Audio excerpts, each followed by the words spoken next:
ગુરુર્બ્રહ્મા ગુરુર્વિષ્ણુ ગુરુર્દેવો મહેશ્વર ગુરુ સાક્ષાત પરબ્રહ્મ તસ્મૈ શ્રી ગુરુવે નમઃ. ગુડ મોર્નિંગ ફ્રેન્ડ્સ, લિબર્ટી પરિવારમાં આપનું સ્વાગત છે અને મારું નામ છે વિરલ પટેલ અને આજે એક નવા ટોપિક સાથે મળ્યા છીએ, ઋતુઓ અને અગત્યના દિવસો. આના આગળના ટોપિકની અંદર આપણે એવી ચર્ચા કરી હતી, જો તમે આગળનો વિડીયો લેક્ચર ના જોયો તો ચોક્કસથી જોઈ લેજો. આના આગળના લેક્ચરમાં આપણે ચર્ચા કરી હતી કે ઋતુઓ કેવી રીતે અહીંયા આગળ અલગ અલગ ગરમી અને ઠંડીવાળા ભાગ આવેલા જોવા મળે છે, એ ભાગની આપણે ચર્ચા કરી હતી. દેટ મીન્સ કે અહીંયા આગળ જે ઋતુઓનો પ્રભાવ પડે છે, પૃથ્વી નમેલી હોવાના કારણે ઋતુઓનો પ્રભાવ અહીંયા આગળ પૃથ્વી ઉપર પડે છે. દેખો, ઋતુઓની અંદર તમે જોશો ને ઝાડની અંદર પણ અહીંયા આગળ અલગ અલગ ભાગ આપણને આવી રીતે થઈ જતા જોવા મળે છે. એટલે ઋતુઓની અસર એ ઝાડવા ઉપર પણ જોવા મળે છે અને મનુષ્યો ઉપર પણ જોવા મળે છે. સાયકોલોજીકલ ઇફેક્ટ્સ પણ ત્યાં આગળ ઋતુઓની ઘણી બધી મનુષ્યો ઉપર રહેલી છે. ઋતુઓ કુદરતની બહુ મોટી દેન છે. એ પૃથ્વી નમેલી હોવાના કારણે આપણે ઋતુઓ સંભવ બનતી જોવા મળે છે. પૃથ્વી ઉપર ખરેખરમાં ઋતુઓ કેવી રીતે સંભવ બને છે એના વિશે આજે આપણે વાત કરવાના છીએ. પૃથ્વીને સૂર્યની આજુબાજુ પરિક્રમા કરવા માટે કેટલો સમય લાગે છે? તો આપણે કહી શકીએ કે 365 દિવસ જેટલો સમય લાગે છે. એટલા માટે એના ઉપરથી કહી શકાય કે 12 મહિના જેટલો સમય લાગે છે. 12 મહિના જેટલો સમય અહીંયા આગળ પૃથ્વીને સૂર્યનું એક રાઉન્ડ પૂરું કરવા માટે લાગે છે. હવે કોઈ પૂછે ભાઈ કે અહીંયા આગળ તમે સૂર્યની પરિક્રમા કેટલી વાર કરેલી છે, સૂર્યની પરિક્રમા તમે કેટલી વાર કરેલી છે? તો આપણો જવાબ શું રહેશે? આપણે જેટલા વર્ષના છીએ એટલી વાર આપણે સૂર્યની પરિક્રમા કરેલી કહેવાય. કારણ કે 1 વર્ષ લાગે છે અને અહીંયા આગળ એક રાઉન્ડ પૂરો કરવા માટે. તો ત્યાં આગળ સપોઝ આપણે 40 વર્ષના હોઈએ તો 40 વાર આપણે સૂર્યની પરિક્રમા કરી છે ને એવું ત્યાં આગળ આપણે કહી શકીએ. હવે 4 પોઝિશન્સ આપણે અહીંયા આગળ નક્કી કરી છે.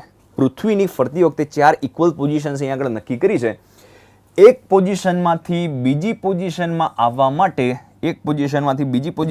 માટે પૃથ્વીને કેટલો સમય થશે? પહેલાં તો વસ્તુ એ કે અહીંયા આગળ આખું પૂરું કરવા માટે જો 12 મહિના થતા હોય તો 4 પોઝિશન્સ છે, એટલા માટે 3 મહિના જેટલો સમય થાય. અહીંયાથી અહીંયા આવતા 3 મહિના, આ પોઝિશનમાંથી આ પોઝિશનમાં આવતા 3 મહિના, આ બાજુથી આ બાજુ આવતા 3 મહિના અને અહીંયા આગળથી અહીંયા આવતા એના 3 મહિના થશે. એટલે 3 ને 3 6 ને 3 12, 9 ને 3 12, એટલા માટે 12 મહિના અહીંયા આગળ પૃથ્વી પૂરા કરે છે. દેખો, પૃથ્વી નમેલી હોય તો દેખો એની જે ધરી છે જો આ રીતે હોય, તો અહીંયા આગળ ફરતી આવશે એટલે આ બાજુ આવશે ને તો એની ધરી કંઈક આ રીતે સેટ થઈ જશે. એટલે આવી રીતે આગળ પોઝિશન્સ જોઈએ છે. આ બંને પોઝિશન છે ને ખરેખરમાં એક આગળની બાજુ છે અને એક પાછળની બાજુ છે, પણ એ તો આપણે દર્શાવી નથી શકતા. એટલા માટે અહીંયા આગળ ખાલી ઉપર નીચે અહીંયા આગળ આની પોઝિશન્સ મૂકી છે. ભારતનો ભાગ જોઈએ તો ભારત અહીંયા આગળ ખરેખરમાં ઉત્તર ગોળાર્ધની અંદર આવેલું હોવાને કારણે અહીંયા ક્યાંક આવેલું હોઈ શકે છે. અહીંયા ક્યાંક ભારત આવેલું કહેવાય. અને નીચેની બાજુ દક્ષિણ ગોળાર્ધનો કોઈ પણ તમે દેશ લઈ શકો છો. અહીંયા આગળ દક્ષિણ ગોળાર્ધવાળા કોઈ પણ દેશ તમે લઈ શકો છો. અહીંયા આગળ ઇન્ડિયા છે અને સમજવા માટે આપણે લઈ લઈએ છીએ, ચલો આ ઓસ્ટ્રેલિયા છે. સમજવા માટે આપણે કહીએ છીએ આ નીચેની બાજુ ઓસ્ટ્રેલિયા અને ઉપરની બાજુ ઇન્ડિયા. અહીંયા નોર્થ, અહીંયા આગળ સાઉથ. સૂર્ય ખાલી દર્શાવવા માટે અહીંયા આગળ દર્શાવ્યો છે, પણ ખરેખરમાં આ તો બહુ મોટું અને ખૂબ જ દૂર છે. એટલા માટે અહીંયા આગળથી કિરણો આવતા હશે તો ક્યારે આવી રીતે કિરણો આપણે ડ્રો નથી કરતા, આપણે એકદમ સમાંતર કિરણો ડ્રો કરવાના રહેશે. એટલા માટે દૂરથી આવા સમાંતર કિરણો અહીંયા આગળ પૃથ્વી ઉપર આવશે. હવે દેખો, પૃથ્વી નમેલી હોવાના કારણે ભારતની અંદર શું સ્થિતિ જોવા મળે છે? દેખો, કિરણો કેવા છે? કિરણો અહીંયા આગળ તો આપણને ત્રાંસા કિરણો જોવા મળે છે. જો અહીંયા આગળ જે ભારતની અંદર કિરણો જોવા મળે છે એ તો ત્રાંસા કિરણો જોવા મળે છે, અને અહીંયા આગળના જે કિરણો જોવા મળે છે નીચેની બાજુ એ જો સીધા જેવા કિરણો જોવા મળે છે. એટલે અહીંયા આગળ ભારતને આ સ્થિતિની અંદર ક્યારેય પણ ત્યાં આગળ સીધા કિરણો પડવાની શક્યતા ખરી? કોઈ કાળે અહીંયા આગળ સીધા કિરણો પડવાની શક્યતા નથી. એટલે ભારતની અંદર આવી સિચ્યુએશનની અંદર ઋતુ કઈ ચાલતી હશે? તો શિયાળો ચાલતો હશે ને એવું કહી શકાય. અહીંયા આગળ શિયાળો ચાલતો હશે ને એવું કહી શકાય. હવે જ્યારે આપણે ઇન્ડિયામાં શિયાળો ચાલતો હોય ત્યારે કયા દેશોની અંદર શિયાળો ચાલતો હશે? સમગ્ર ઉત્તર ગોળાર્ધના દેશોમાં શિયાળાની ઋતુ ચાલતી હશે. પણ દેખો, નીચેવાળા લોકો માટે શું થઈ ગયું? નીચેવાળા લોકો માટે થઈને તો ત્યાં આગળ થઈ ગયું ઓપોઝિટ. એટલે સીધા કિરણો પડે છે, સીધા કિરણો એટલે ગરમીનું પ્રમાણ વધારે એટલે ઉનાળો કહી શકાય. હવે દેખો અહીંયા આગળ હાલ આપણે હવે શિયાળો આવવાની તૈયારી છે.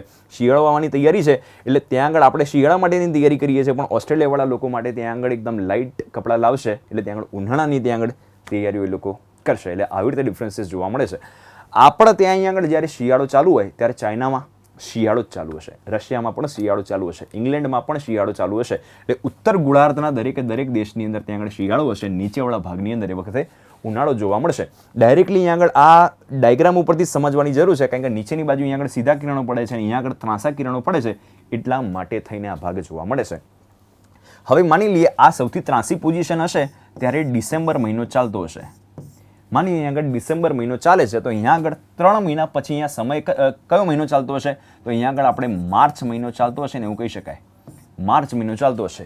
માર્ચના 3 મહિના પછી અહીંયા આગળ કહી શકાય અહીંયા આગળ ચાલતો હશે જૂન મહિનો. જૂનના 3 મહિના પછી અહીંયા આગળ કયો મહિનો ચાલતો હશે? તો સપ્ટેમ્બર મહિનો ચાલતો હશે. અને સપ્ટેમ્બરના 3 મહિના પછી પાછું ડિસેમ્બર આવી ગયો. દેખો અગત્યના દિવસોની જે વાત કરવાના છે મિત્રો, ડાયરેક્ટલી તમે વાંચેલું તો હશે કદાચ, પણ ત્યાં આગળ ખરેખરમાં એની ગણતરી એકદમ એક્ઝેક્ટલી આપણે અહીંયા આગળ જોવાના છે. ખરેખરમાં એવા દિવસો કેમ એવા હોય છે એના વિશે કમ્પ્લીટલી આજે વાત કરવી છે આપણે. અહીંયા આગળ ત્રાંસા કિરણો હતા, અહીંયા આગળ શિયાળો, આ ઊભા કિરણો હતા, અહીંયા આગળ ઉનાળાવાળો ભાગ જોવા મળ્યો. શિયાળામાં દિવસની લેન્થ કેવી હોય? તો દિવસો ટૂંકા હોય અને રાત લાંબી હોય. અંધારીઓ ભાગ આપણને અહીંયા આગળ વધારે જોવા મળે શિયાળાની, એટલે ત્યાં આગળ દિવસ ત્યાં આગળ ટૂંકા હોય અને રાત ત્યાં આગળ લાંબી જોવા મળે. એટલે આપણા અહીંયા આગળ રાત લાંબી હોય તો કોઈ એક એવી સિચ્યુએશન આવે છે જ્યારે સૌથી લાંબી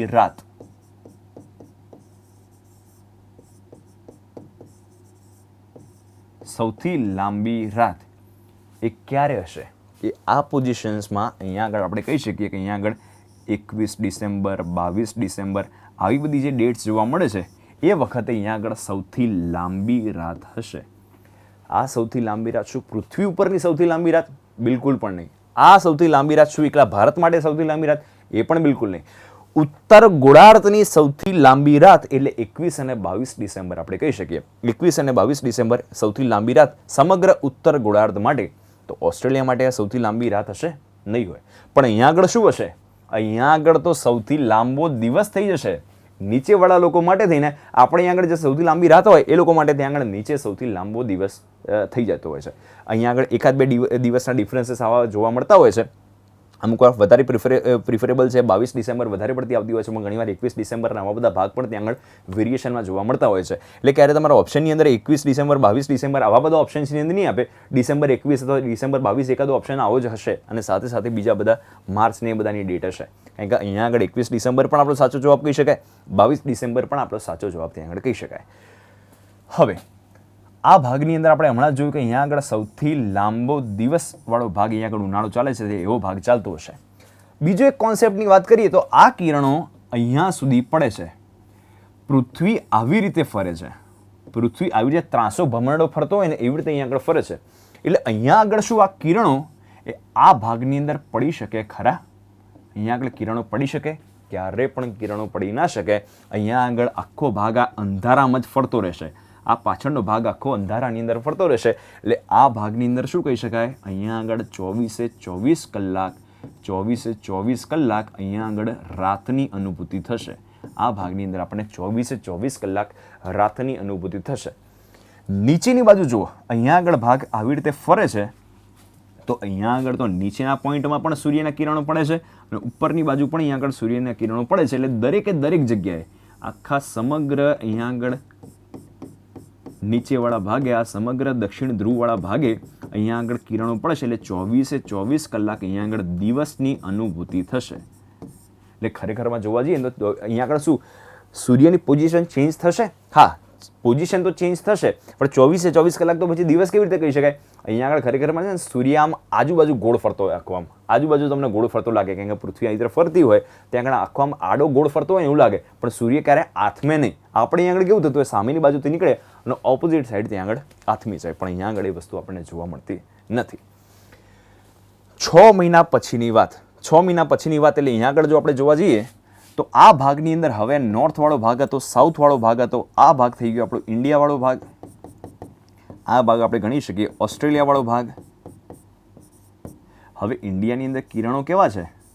જો અહીંયા આગળ કિરણો આપણને ઇન્ડિયાની અંદર જોવા મળે છે 90 ડિગ્રી, એટલે સીધા જેવા કિરણો અહીંયા આગળ આપણને જોવા મળે છે. એટલે અહીંયા આગળ ઉનાળાની ઋતુ ચાલતું હશે ને એવું આપણે કહી શકાય. એટલે અહીંયા આગળ ઉત્તર ગોળાર્ધ બાજુ ઉનાળો ચાલતો હશે, તો અહીંયા આગળ દેખો દક્ષિણ ગોળાર્ધ બાજુ શું થઈ ગયું? દક્ષિણ ગોળાર્ધ બાજુ અહીંયા આગળ ત્રાંસા કિરણો હોવાના કારણે અહીંયા આગળ હવે થઈ ગયો શિયાળો. અહીંયા આગળ થઈ ગયો શિયાળો. એટલે ઉપરની બાજુ હવે ચલો એ પોઈન્ટ આપણે પછી લઈએ. અહીંયા આગળ ઉનાળાવાળો જે ભાગ જોવા મળે છે, એટલે ઉનાળાની અંદર દિવસો કેવા હોય? ઉનાળાની અંદર દિવસ લાંબા હોય. તો એક કોઈ એવી પોઝિશન આવે છે જ્યારે સૌથી લાંબો દિવસ હોવો જોઈએ. એક પોઝિશનની અંદર એવી હશે જ્યાં આગળ સૌથી લાંબો દિવસ હશે. મહિનો અહીંયા આગળ એપ્રોક્સિમેટલી જૂન જેવો મહિનો ચાલતો હોય, અહીંયાથી 6 મહિના પછી અહીંયા આગળ આપણને ડે જોવા મળશે એ 21 જૂન. 21 જૂન વાળો ભાગ હશે. સમગ્ર ઉત્તર ગોળાર્ધની અંદર સૌથી લાંબો દિવસ કહી શકાય. ક્યારે પણ આ ઓસ્ટ્રેલિયા માટે સૌથી લાંબો દિવસ 21 જૂન ક્યારે પણ કહી શકાય નહીં. એટલા માટે 21 જૂન વાળો જે ભાગ આપણને આવેલો જોવા મળે છે એ ઉત્તર ગોળાર્ધનો સૌથી લાંબો દિવસ થઈ ગયેલો કહેવાય. હવે દેખો આની અંદર પણ 21 જૂન છે, પછી 22 જૂન છે, આવા ડેટના વેરિએશન 1-2 દિવસના જોવા મળે એ એક્સેપ્ટેબલ છે. આ ભાગે નીચેની બાજુ અહીંયા આગળ એકદમ ઓપોઝિટ થઈ જશે. 21 જૂન 22 જૂન એ સૌથી લાંબો દિવસ ઉપરની બાજુ જોવા મળે છે, તો શિયાળાવાળા ભાગ અહીંયા નીચેની બાજુ છે. એટલે નીચેવાળા લોકો માટે આ બધી તારીખે સૌથી લાંબી રાતવાળા ભાગ અહીંયા આગળ થઈ ગયા કહેવાય. અહીંયા આગળ જે ઉત્તર ધ્રુવ બાજુ અહીંયા આગળ કિરણો પહોંચતા નહોતા, 24 કલાક રાત રહેતી હતી. એટલા માટે પણ હવે કન્ડિશન જુઓ તો ત્યાં આગળ બધી બાજુ અહીંયા આગળ કિરણો પહોંચશે. બધી જ બાજુ અહીંયા આગળ કિરણો પહોંચે છે. અહીંયા આગળ કોઈ પણ રીતે પૃથ્વી ફરશે, અહીંયા આગળ આખા બધી જ જગ્યાએ કિરણો પહોંચવાના છે. એટલે અહીંયા આગળ હવે 24 કલાક દિવસની અનુભૂતિ થશે. અહીંયા આગળ 24 કલાક દિવસની અનુભૂતિ થશે. અને આ ભાગની અંદર 24 કલાક દિવસ હતો, પણ એ હવે છાયડા બાજુ જતો રહેશે. એટલા માટે આ જે ભાગ જોવા મળે છે આ ભાગ એટલે 24 કલાક રાતની અંદર રહેશે. એટલે ત્યાં આગળ દિવસ કે અજવાળું થશે જ નહીં ને એવું આપણે ત્યાં આગળ કહી શકીએ. એટલે આવી રીતે આખા ડિફરન્સીસ આવેલા આપણને જોવા મળે છે.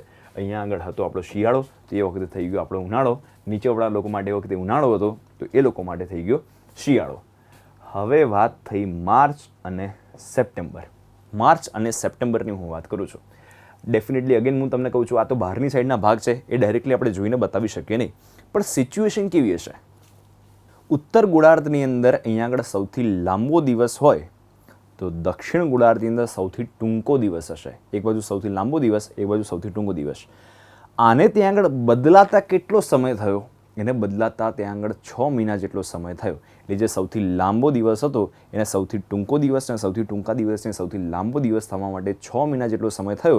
એટલે અહીંયા આગળ જ્યારે બદલાતી વખતે 3 મહિના આગળ સિચ્યુએશન કેવી હશે? 3 મહિને સિચ્યુએશન કેવી હશે? તો બંને ત્યાં આગળ સરખા જેવા જોવા મળશે. એટલે ત્યાં આગળ જોવા જઈએ તો આ જે બંને સિચ્યુએશન જોવા મળે છે, અહીંયા આગળ બદલાતા ફેઝમાં 3 મહિને સિચ્યુએશન એવી થશે કે રાત અને દિવસ બંને ત્યાં આગળ આપણને સરખા જેવા જોવા મળશે. દેખો આ પણ અહીંયા આગળ બદલાતી સિચ્યુએશન છે, તો વચ્ચે અહીંયા આગળ રાત અને દિવસ અહીંયા આગળ પણ આપણને સરખા જોવા મળી જશે. રાત અને દિવસ અહીંયા આગળ પણ આપણને સરખા જોવા મળી જશે એવું આપણે કહી શકીએ. એટલા માટે દેખો અહીંયા આગળ માર્ચ મહિનો હોય તો માર્ચ મહિનાની અંદર દિવસ અને રાત સરખા જેવા હશે. સપ્ટેમ્બર મહિનાની અંદર પણ રાત અને દિવસ આપણને સરખા જેવા જોવા મળશે. આ જે તારીખ જોવા મળે છે એ 21 માર્ચ ખાસ કરીને આપણે કહેતા હોઈએ છીએ. એટલે 21 માર્ચ એકાદ દિવસનો ડિફરન્સ આવે તો એ આપણે હંમેશા ચલાવી લઈશું. અહીંયા આગળ આપણને જોવા મળે છે 23 સપ્ટેમ્બર. એટલે આ બંને દિવસો એવા છે જ્યારે અહીંયા આગળ બંને જગ્યાએ રાત અને દિવસવાળા ભાગ સરખા જોવા મળશે. આ રાત અને દિવસવાળા ભાગ કેમ સરખા જોવા મળી શકે? એને કે જે વચ્ચે વિષુવવૃત્તવાળો ભાગ છે, જેટલા ત્રાંસા કિરણો ઉપરની બાજુ જોવા મળવાના છે એટલા જ ત્રાંસા કિરણો નીચેની બાજુ પણ જોવા મળવાના છે. એટલે આનો મતલબ એવો થયો કે સીધા કિરણો કઈ બાજુ પડે છે? સીધા કિરણો તો અહીંયા વિષુવવૃત્ત પર પડે છે. એટલા માટે એવું કહી શકાય કે આ બંને સ્થિતિની અંદર વિષુવવૃત્ત પર સીધા કિરણો પડતા હોય છે. વિષુવવૃત્ત પર ત્યાં આગળ સીધા કિરણો પડતા હોય છે. એટલે આ બંને સિચ્યુએશનને શું કહેવામાં આવે છે? એને કહેવામાં આવે છે વિષુવ. એને કહેવામાં આવે છે વિષુવ. હવે અહીંયા આગળ જે માર્ચ મહિનો છે એ વખતે ત્યાં આગળ એની અરાઉન્ડમાં આપણને વસંત મહિનો ચાલતો હોય છે, એટલા માટે એને કહેવામાં આવે છે વસંત વિષુવ. અને આની આગળ નીચેની બાજુ અહીંયા આગળ જે જોવા મળે છે એ શરદ મહિનો ચાલતો હોય છે, શરદ ઋતુ ચાલતી હોય છે, એટલે ત્યાં આગળ કહી શકાય આપણે કે ત્યાં આગળ શરદ વિષુવ તરીકે એને ઓળખતા હોય છે. તો અહીંયા આગળ શરદ વિષુવ અને આને કહી શકીએ આપણે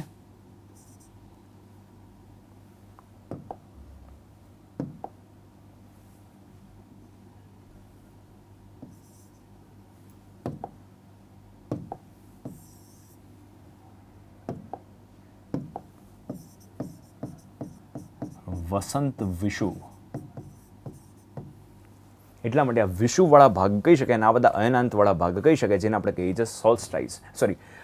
યસ, આને કહીએ છીએ સોલ્સ્ટાઇસના, આને કહીએ છીએ આપણે ઇક્વિનોક્સ. ઓકે, તો ફ્રેન્ડ્સ, આ ભાગ જે જોવા મળે છે આપણને એ પાર્ટ હતો ઋતુઓ કેવી રીતે પૃથ્વી ઉપર સંભવ બને છે અને અગત્યના દિવસો, આ બધા સૌથી લાંબી રાત, સૌથી ટૂંકી રાત, બંને દિવસો ક્યારે સરખા હોય છે, એ બધા ભાગ આપણને આવેલા જોવા મળે છે. આઈ હોપ તમને આ વિડીયો ગમ્યો હશે અને હજુ જો ના ખબર પડી હોય તો ફરી એકવાર વિડીયો જોઈ લેજો, ચોક્કસ તમને ખબર પડી જશે. તો હવે નેક્સ્ટ વિડીયોમાં મળીશું, ત્યાં સુધી ટેક કેર, બાય બાય.